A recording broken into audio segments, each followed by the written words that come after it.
ہمارے ساتھ رانا ثناءاللہ صاحب بھی موجود ہیں، مشیر ہے وزیر اعظم کے برائے سیاسی امور اور PMLN کے سینئر رہنما ہے۔ رانا صاحب thank you very much for joining me in the programme. Rana صاحب آپ نے ایک سجیشن تو دے دی ہے، لیکن وہ سجیشن اس ٹائم پر سارے زبان زد عام ہے کہ یہ کیسے پوری ہوگی، تو یہ بتائیے کہ یہ 5 بڑوں کو بٹھانا از الٹیمیٹ سولوشن، لیکن ان کو بٹھانا ہی تو سب سے مشکل کام ہے، کیسے بٹھائیں گے؟ نہیں دیکھیں،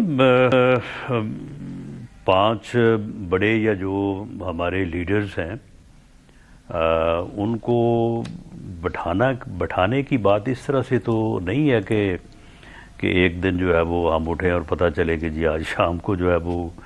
کوئی میٹنگ ہو رہی ہے اور سب اکٹھا ہو رہے ہیں، ایسا ماحول نہیں ہے۔ تو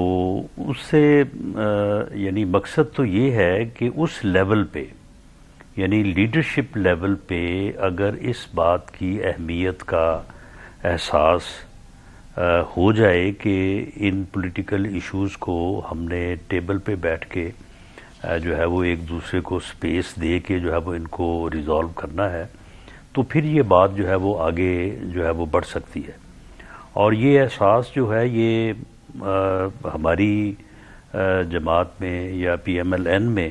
اور PMLN کی لیڈرشپ میں تو موجود ہے، اور یہی وجہ ہے کہ وزیر اعظم نے 3 مرتبہ جو ہے وہ ڈائلاگ کی آفر کرنے کے بعد جب آگے سے کوئی جواب نہیں آیا بلکہ نیگیٹو جواب آیا، تو انہوں نے 4تھی مرتبہ جو ہے وہ یہ پچھلے دنوں کیبنٹ کے اجلاس میں دوبارہ ری ایٹریٹ کیا کہ بھئی ہمیں بیٹھنا چاہیے اور ڈائلاگ ہونا چاہیے۔ آصف زرداری صاحب بھی اس کے اوپر متفق ہیں، بلکہ وہ ہمیشہ جو ہے وہ مفاہمت پہ زور دیتے ہیں۔ یہ 27 دسمبر کو جو نوڈیرو میں بے نظیر بھٹو شہید کی برسی پہ جلسہ ہوا، تو اس میں بلاول بھٹو زرداری صاحب نے بھی اس بات کے اوپر بڑی دو ٹوک اور واضح بات کی۔ مسئلہ وہی ہے جو 2011 سے چلا آ رہا ہے 18 تک، اور 18 سے پھر 22 تک، اور 22 سے آج تک، کہ عمران خان صاحب جو ہے وہ جب اپوزیشن میں تھے تو حکومت کے ساتھ، جب حکومت میں آئے تو پھر اپوزیشن کے ساتھ، اور اب اگر اپوزیشن میں ہے تو حکومت کے ساتھ، وہ ڈائلاگ پہ جو ہے وہ یقین نہیں رکھتے۔ وہ نہ کسی کے ساتھ بیٹھنے کو تیار ہیں، نہ کسی کے ساتھ گفتگو کرنے کو تیار ہیں، نہ وہ معاملات کا سیاسی حل جو ہے وہ نکالنے کے لیے تیار ہیں۔ جب وہ وزیر اعظم تھے تو ایک واقعہ ایسا ہے کہ پوری اپوزیشن جو ہے وہ پلوامہ کے واقعے کے اوپر ایک کمیٹی روم میں 1.5 گھنٹہ ان کا انتظار کرتی رہی، اور وہ اس کمیٹی روم میں اس لیے تشریف نہیں لائے کہ میں وہاں پہ جاؤں گا تو مجھے جو ہے وہ سلام دعا جو ہے وہ لینی پڑے گی، بات کرنی تو بہت دور کی بات ہے۔ تو یہ رویہ جو ہے، اس رویے نے جو ہے وہ ان کے لیے بھی اس وقت بھی مشکلات پیدا کی، اور آج اگر وہ سمجھتے ہیں کہ کسی اور کے لیے مشکلات ہیں تو پھر سب سے زیادہ مشکلات انہی کے لیے ہیں۔ اور یہ رویہ جو ہے یہ جب تک لیڈرشپ لیول کے اوپر جو ہے وہ یہ تبدیل نہیں ہوتا تو اس وقت تک دوسرے درجے تیسرے درجے کی قیادت جو ہے وہاں پہ بھلے یہ احساس جو ہے وہ پایا جاتا رہے اور گفتگو بھی ہوتی رہے، جس طرح سے اس وقت بھی ہو رہی ہے۔ PTI کی جو سیکنڈ لیڈرشپ ہے وہ سبھی اس بات کے اوپر متفق ہیں، اور ہمارے ساتھ وہ جب بات کرتے ہیں تو وہ اس بات کو تسلیم کرتے ہیں کہ اس کے علاوہ کوئی اور حل نہیں ہے، کہ ہمیں بیٹھنا چاہیے اور ہمیں ڈائلاگ کرنا چاہیے اور سیاسی ایشوز کو ریزالو جو ہے وہ کرنا چاہیے۔ تو جب تک یہ اس لیول پہ یہ نہیں ہوتا تو اس وقت تک یہ پھر اس میں پیش رفت جو ہے، میرے ایک پولیٹیکل ورکر کے طور پہ یہ میری اسیسمنٹ ہے کہ یہ مشکل ہے۔ تو یہ بات میں نے کی تھی کہ جو ہمارے یعنی بڑے 5 لیڈرز ہیں، 2 تو میری جماعت سے ہیں، اس کے علاوہ میں نے عمران خان صاحب کو بھی اس میں شامل کیا، زرداری صاحب ہیں اور اسٹیبلشمنٹ ہے۔ تو جب تک اس لیول کے اوپر یہ سوچ جو ہے وہ موجود نہیں ہوتی تو اس وقت تک شاید یہ گفتگو تو ہوتی رہے مذاکرات کی، جو کہ ہو رہی ہے اور ہوتی آ رہی ہے،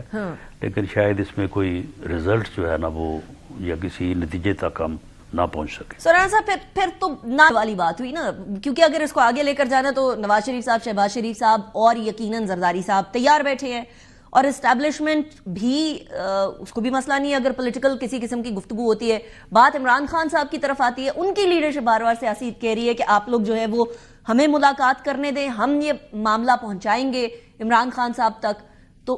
اگر ان تک پیغام نہیں پہنچے گا تو یہ معاملہ کیسے آگے بڑھے گا؟ اگر لیڈرشپ کی ملاقات نہیں ہوتی تو کون پیغام پہنچائے گا؟ آپ لوگ پہنچائیں گے کیا؟ نہیں دیکھیں, یہ پیغام جو ہے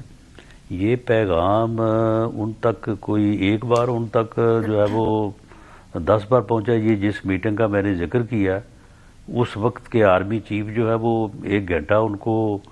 جو ہے وہ راضی کرتے رہے اس بات کے پہ آئے ہیں چلے ہم نے بریفنگ دینی ہے, پوری پارلیمانی پارٹیز آ کے بیٹھی ہیں تو آپ چلے ہمارے ساتھ اس میٹنگ کی صدارت کریں. انہوں نے کہا نو, میں نے تو ان سے ملنا ہی نہیں ہے, میں وہاں پہ جاؤں گا تو مجھے جو ہے وہ سلام کرنا پڑے گا, سلام دعا کرنی پڑے گی. تو یہ ان کا رویہ ہے, اور یہ رویہ جو ہے وہ غیر سیاسی بھی ہے, غیر جمہوری بھی ہے, اور اس کا کسی کو فائدہ نہیں ہو سکتا. اور پھر آپ دیکھیں جو اداروں کی لیڈرشپ ہے, چلے سیاسی جماعتیں تو ہم نے کبھی ان کو کچھ کہا ہوگا یا انہوں نے ہمیں کہا, تو سیاسی طور پہ تو یہ چیزیں جو ہے وہ پبلک جلسوں میں بھی اور ہو جاتی ہیں, اور بعض اوقات جو ہے وہ تھوڑا بہت جو ہے وہ لائن بھی کراس ہو جاتی ہے. لیکن اداروں کو اور اداروں کے جو ہے وہ سربراہوں کو اس طرح سے ان کے خلاف میڈیا میں, سوشل میڈیا میں مہم چلانا, ان کو گالیاں دینا, اور پھر ایک دشمن ملک کا جو ہمارے اداروں کے خلاف اور ہماری مسلح افواج کے خلاف جو ایک بیانیہ ہے اس بیانیے کو سپورٹ کرنا, وہی باتیں کرنا جو ہندوستان کا جو ہے وہ میڈیا کر رہا ہے. تو یہ چیزیں جو ہیں یہ پھر کس طرح سے جو ہے وہ پھر اگر آپ یہ کہیں کہ جی ہمارے ساتھ یہ سختی ہو رہی ہے یا ہمیں یہ سہولت نہیں دی جا رہی, تو پھر یہ صورتحال جو ہے وہ اس کے اوپر یا تو پھر اپنے رویے کے اوپر جو ہے وہ نظر ثانی ہونی چاہیے یا پھر اس قسم کی شکایت نہیں کرنی چاہیے.